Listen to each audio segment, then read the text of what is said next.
अध्याय 17। दाऊद को नातान नबी का संदेश।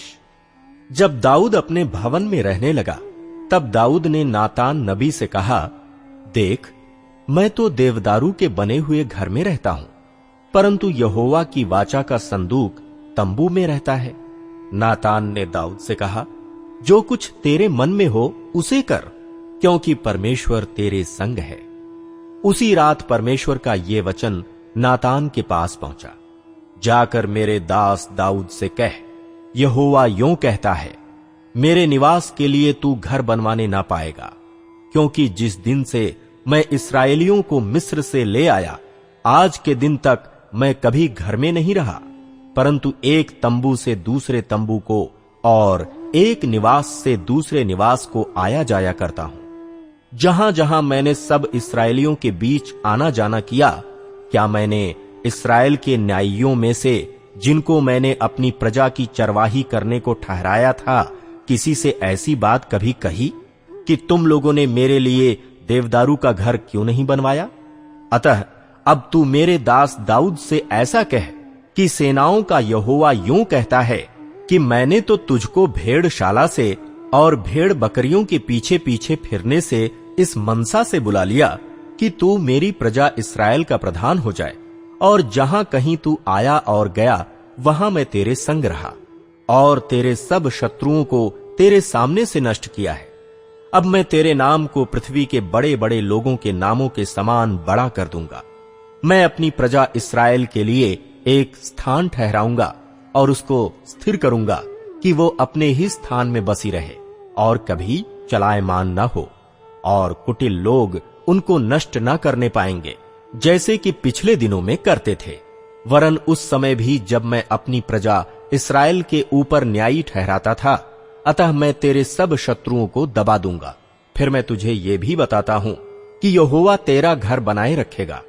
जब तेरी आयु पूरी हो जाएगी और तुझे अपने पितरों के संग जाना पड़ेगा, तब मैं तेरे बाद तेरे वंश को, जो तेरे पुत्रों में से होगा, खड़ा करके उसके राज्य को स्थिर करूंगा।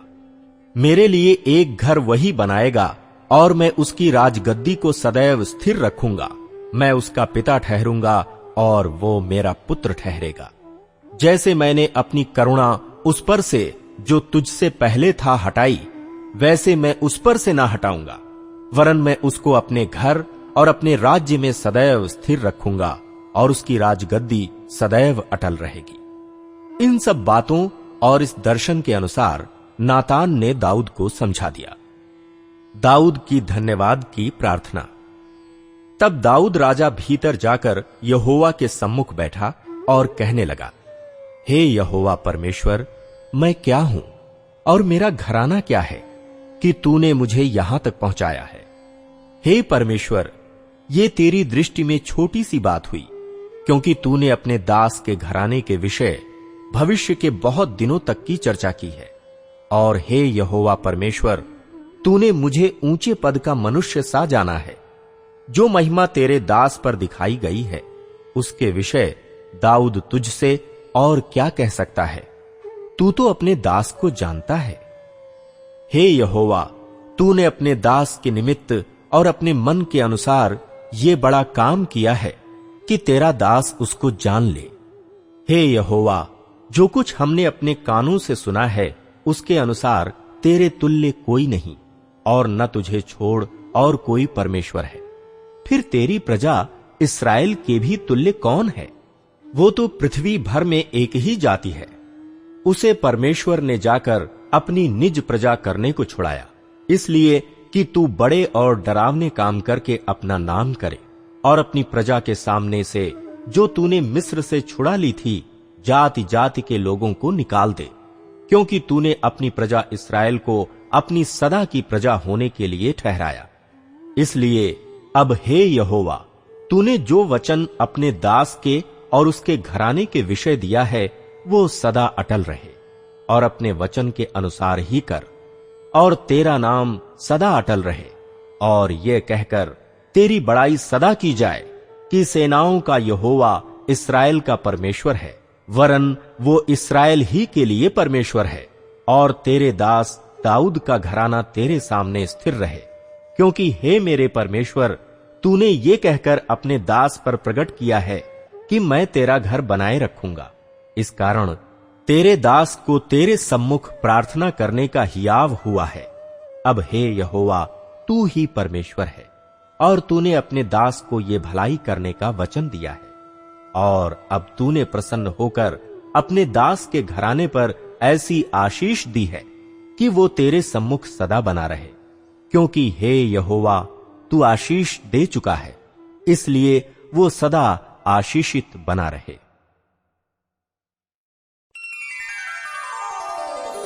अध्याय 18 दाऊद की विजयों का वर्णन। इसके बाद दाऊद ने पलिश्तियों को जीतकर अपने अधीन कर लिया और गांवों समेत गत नगर को पलिश्तियों के हाथ से छीन लिया। फिर उसने मोआबियों को भी जीत लिया और मोआबी दाऊद के अधीन होकर भेंट लाने लगे। फिर जब सोबा का राजा हदरेजेर परात महानद के पास अपना राज्य स्थिर करने को जा रहा था, तब दाऊद ने उसको हमात के पास जीत लिया। दाऊद ने उससे 1000 रथ, 7000 सवार और 20,000 प्यादे छीन लिए, और दाऊद ने सब रथ वाले घोड़ों के घुटनों के पीछे की नस कटवाई, परंतु अपने 100 रथों के लिए घोड़े बचा रखे। जब दमिश्क के अरामी सोबा के राजा हदरेजेर की सहायता करने को आए, तब दाऊद ने अरामियों में से 22,000 पुरुष मारे। तब दाऊद ने दमिश्क के अराम में सिपाहियों की चौकियां बैठाईं, अतः अरामी दाऊद के अधीन होकर भेंट ले आने लगे। जहां जहां दाऊद जाता, वहां वहां यहोवा उसको जय दिलाता था। हदरेजेर के कर्मचारियों के पास सोने की जो ढालें थीं, उन्हें दाऊद लेकर यरूशलेम को आया, और हदरेजेर के तिबहत और कून नामक नगरों से दाऊद बहुत सा पीतल ले आया, और उसी से सुलेमान ने पीतल के हौद और खंभों और पीतल के पात्रों को बनवाया। जब हमात के राजा तोऊ ने सुना कि दाऊद ने सोबा के राजा हदरेजेर की समस्त सेना को जीत लिया है, तब उसने हदोराम नामक अपने पुत्र को दाऊद राजा के पास उसका कुशल क्षेम पूछने और उसे बधाई देने को भेजा, इसलिए कि उसने हदरेजेर से लड़कर उसे जीत लिया था, क्योंकि हदरेजेर तोऊ से लड़ा करता था। और हदोराम सोने, चांदी और पीतल के सब प्रकार के पात्र लिए हुए आया। इनको दाऊद राजा ने यहोवा के लिए पवित्र करके रखा, और वैसा ही उस सोने चांदी से भी किया जिसे सब जातियों से, अर्थात एदोमियों, मोआबियों, अम्मोनियों, पलश्तियों और अमालेकियों से प्राप्त किया था। फिर सरूयाह के पुत्र अबीशै ने नमक की तराई में 18,000 एदोमियों को मार लिया। तब उसने एदोम में सिपाहियों की चौकियां बैठाईं, और सब एदोमी दाऊद के अधीन हो गए। दाऊद जहां जहां जाता था, वहां वहां यहोवा उसको जय दिलाता था। दाऊद के कर्मचारियों की नामावली। दाऊद समस्त इस्राएल पर राज्य करता था, और वो अपनी सारी प्रजा के साथ न्याय और धर्म के काम करता था। प्रधान सेनापति सरूयाह का पुत्र योआब था। इतिहास का लिखने वाला अहीलूद का पुत्र यहोशापात था। अहीतूब का पुत्र सादोक और एब्यातार का पुत्र अबीमेलेक प्रधान याजक थे। मंत्री शबशा था। करेतियों और पलेतियों का प्रधान यहोयादा का पुत्र बनायाह था, और दाऊद के पुत्र राजा के पास मुख्य अधिकारी होकर रहते थे।